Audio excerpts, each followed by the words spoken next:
across Ukraine. The High Commissioner said yesterday that کۆمسیۆنی Russia's باڵا attacks ڕایگەیاند killed at کە least 100 civilians, زیاتر لە سەدان کەس بەهۆی هێبوونمانەکانی رووسیاوە گیانیان لە دەستداوە و ژمارەکان هێشتا زیاترن و بەرەو زیاتربوونیش دەچن و بەهۆ کارەکەشی بردمانە بەردەوامەکانی رووسیا دوێنێ لە خارکیف باڵۆخانەیەکی بردومان کردووە و 9 ملیۆن کەس لە چەند ڕۆژی ڕابردوو ئاوارە بوون و خەڵکی بەتەمەن منداڵ خاوەن پێداویستی تایبەت ناچار بوون لە وڵاتی خۆیان ئاوارە بن. ئەگەر سەرک پوتن لە ئامانجەکەی خۆی سەرکەوتوو بێ و وڵاتێکی دیموکراتی وەکو ئۆکرانیا لە ناو بەرێت و قەیرانێکی گەورەتر دروست دەبێت. سەیری کرامیا بکەن کاتێککە رووسیا داگیری کردووە و کوشتن و بڕین و خەڵکێکی زۆر ئاشکەنجە دەدرێ و بە خەڵکی دەستگیر دەکرێ و تواندنەوەی کەمینەکان لەو وڵاتە و سەرکوتکردنیان بەردەوامە. کرایمیا لە ناو رووسیا تا جارێکی دیکە تواوەتەوە و داگیر کراوە و ڕێکخراوەکانی مافی مرۆڤی دەرکردووە و خەڵکی دەستگیر کردووە و ئەوانەی کە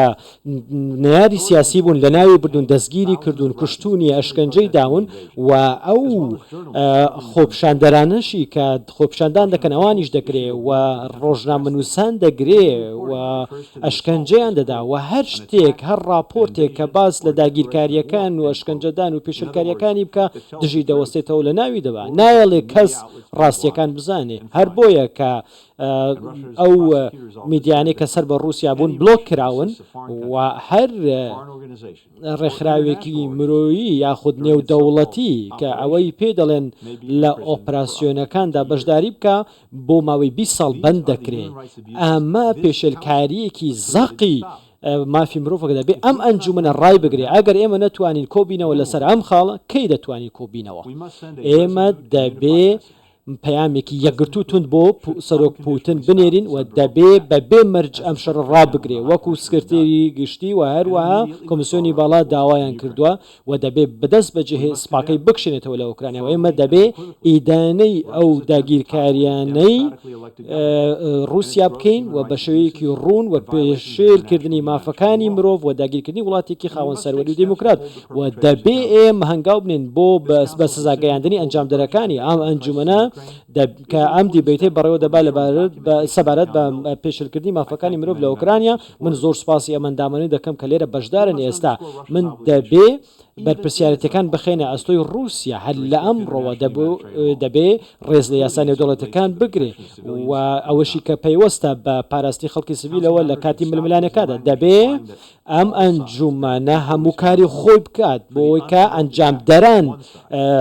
ئەنجامدەرانی ئەم هێرشە بێ پاساوە سزای خۆیان وەربگرن تێیان بگەن کە هەڵەن و دەبێ سزای خۆشیان ئەوەی کە شایستەیە وەربگرن. ڕاگەیاندن و با بڵین ئەوەی کە ئەو راپۆرتانەیە کە باس لە پێشلکاری مافی مرۆڤ دەکەن رووسیا هەموو کات بە سیاسی ناویان دەبا پێی وایە لایەنگیریان پێوە دیارە. ئێمە دەبێ هەوڵەکانی رووسیا بەرپێ بگرین و ڕێگە نەدەین کە ئەو راپۆرتانە ئێمە بە سیاسی بکە و قسەی خۆی سەر بکەوێ. ئەوەی کە دیارە مافی مرۆڤ پێشەل دەکرێت و خەڵک دەبێتە قوربانی دەکوژێت دەگیرێ ئاوارە دەبێت لە کۆتاییدا دەبێت داوا لە کرملین بکەین کە ڕێز لە هەموو هاوڵاتێکی رووسی بگرێ. ئەوانشی کە دێنە سەر جادە و خۆپشاندن دەکەن ئەوانشی کە ڕۆژنامە نووسن و دەیانەوێت کە زانیاریەکان لە بەرەکانی جەنگەوە بگوازنەوە بۆ خێزان و دایک و باوکی ئەو سەرباز رووسیانەی کە لە ئۆکرانیا گیریان کردو و دەکوژرێن. دەبێ وڵاتانی ئەندامی نەتەوە یەکگرتوەکان بیر بکەنەوە و چاویان لەم بارودۆخمرویە زۆر خراپە بێ لەم تراژیدیە بێ و ئەم ئەنجومەنە بە دیاریکراوی دەبێ کاری خۆی بکە سەر قەیرانەکانی ئۆکرانیا و بەشێکە لە جیهان و دەبێت چاومان لەسەری بێ و لە بێلاڕووس دەبێت چاومان لە بێلاڕووس بێ کە ئەویش بە هەمان شێوە خەڵکی دەچەوسێنێتەوە و نەیارە سیاسیەکانی لە ناو دەبا و هەروەها هەنوع شێوە خەڵک و نەیارەکانی خۆی دەکاتە دەرەوە دەیانگرێ و ئەشکەنجەیان دەدا. لە چەند ڕۆژی ڕابردوو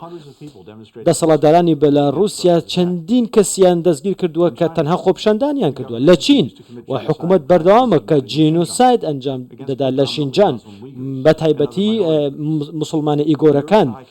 و ئێمە داوا لە ئەم کۆمسیۆنە دەکەین بە بێ دووە کەوتن کار بکات لەسەر دۆخی ئەم دوو وڵاتەش ئێمە دەبێ هەوڵەکانمان دوو هێندە بکەین بۆ ڕزگاربوون لە ئەو قەیرانە مرۆڤی کە لە ئەفغانستان هەیە و داوا لە ئەفغانستان بکەین لە تالیبان بکەین کە ڕێز لە مافەکانی مرۆڤ لە ڕۆژنامە نووسان بگرێت و لە نەیارەکانی بگرێت و دەبێ ڕێگە بدرێژنان بچنە قوتابخانە و خوێندنی خۆیان تەواو بکەن و قەیرانی مرۆیی لە کوبا لە بۆرما لە دیپیارکەی لە ئێران لە سوودان لە سووریا لە ڤەنزوێلا لە یەمەن لە بۆنس ئایرس و لە وڵاتانی دیکە دەبێ ئەمانەش گرنگیان پێ بدرێ هەموو ئەم وڵاتانە نابێت تەنها بە راپۆرت ئێمە ئیدانیان بکەین دەبێت کار بکەین بۆ ڕاگررتنیان و بەرپرسان و ئەنجامدەرانی بدەینە دادگا و کاتێک ئێستا پێویستی بە ڕوونی و یەکگرتووی هەیە هەندێک لە وڵاتان قسە لەبارەی ئەوە دەکەن کە ئەگەر سەروەریان هەبوو چی دەتوانن بکەن لە ناو سنووری وڵاتەکەی خۆیان نەخێر دەبێ لە هەندێک شوێن کە بە شوێکی سیستەماتیک مافی مرۆڤ پێشێل دەکرێت ڕابگیرێ وەک ئەوەی کە بینیمان رووسیا پاساوی دایە خۆی و هێرشی کردە سەر ئۆکرانیا و ڕاگەندراوی مافەکانی مرۆڤ کە هەیە بۆ هەموو جیهانە چونکە وڵاتان بڕیاریان داوە کە مافە سەرەتایەکان هی هەموو کەسێکە و دەبێ هەموو کەسێک پیادەیان بکە و ئەندامانی ئەم ئەنجومەنە بەرپرسیاتێکی دیاریکراویان هەیە دەبێ ئەو مافانە بەهێز بکەن و بیدەنە خەڵکی نەوەکو لاوازیان بکەن و بێدەنگ بن لێیان و دەبێ ڕێز لە ڕێکۆرد و تۆمارەکانی خۆمان بگرین لە مانگی نۆی لە ئەمریکا راپۆرتێک بڵاوکرایەوە لەبارەی پێشەلەکەەکانی مافی مرۆڤ ئێمە داوامان لە ئەنجومەنە کرد کە کاری خۆی بکە ئێمە هەموو ئەمە بەرپرسیاتی هەموو وڵاتێکە هەموو وڵاتێکی ئەندامە دەبێ ئەم ستاندەرانە بۆ هەموو لایەک بێ بۆ هەموو وڵاتێک بێ و ئەوەی کە لێرە ناتوانین تەنها یەکەم ئێمە بەکارکردن لەگەڵ وڵاتانی دیکە پابندین و کاریان لەگەڵ دەکەین بۆی کە و نوێنەری شیماکرۆکەر نوێنەری ئێمە لە جنێف و هەروەها مشل تەیلەر کە نوێنەری ئێمەیە دووەم و ئێمە بەردەوام وتومانە کە ئەمریکا دەیەوێت کە مافی سیاسی و با بڵێن کۆمەڵایەتی خەڵکی تاک بەهێز بکە و خەڵک لە هەموو جیهان چاوی لە ئێمەیە بۆی کە لە هەردوو ئاستەکە ئێمە کاری خۆمان بکەین سێەم ئێمە بەردەوام دەبین بە ڕوبەڕووی ئەو دەنگانە دەبینەوە کە دژی ئیسرائیلن و لەم ئەم ئەنجومەنە بەکار دەهێنن ئەندامەتی خۆیان بەکار دەهێنن بۆی کە دژی سیاسەتەکان و هەروەها دەوڵەتی ئیسرائیل بۆستنەوە ئێمە بە توندی ئیدانە دەکەین و ڕەتی دەکەینەوە چوارەم ئێمە بەردەوام دەبین لە شەڕکردن بۆ مافەکانی مرۆڤ و ئەوانەی کە خاوەن پێداویستی تایبەتن کەمینەکان ئاینی و نەتەوەیەکان و هەموو ئەو لایەنانەی کە کەمینەن و کەوتونەتە بەر هەڕەشە لە چەند ڕۆژی ڕابردوو لە هەموو کیشوەرەکانی جیهان ڕوبەڕووی داگیرکاریەکانی رووسیا بوونەوە لە ئۆکرانیا پشتیوانی ئۆکرانیەکانێک چونکە تێدەگەن دەڵێن ئەگەر ئێمە ڕێگە بدەین یاسانی و دەوڵەتیەکان بشکێنرێن ئێمە لە هەموو شوێنێکەوە لاواز دەبین وەک قوتابیانی ئەستۆنیا کە خۆپشاندانیان کرد ئەگەر ئۆکرانیا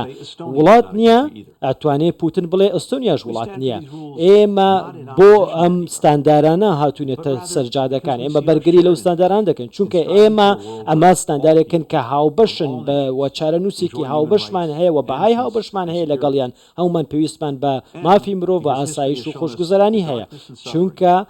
مێژوو بۆ ئێمە سەلماندووە کە بەکارهێنانی تاریکی و چاوبەستکردنی خەڵکی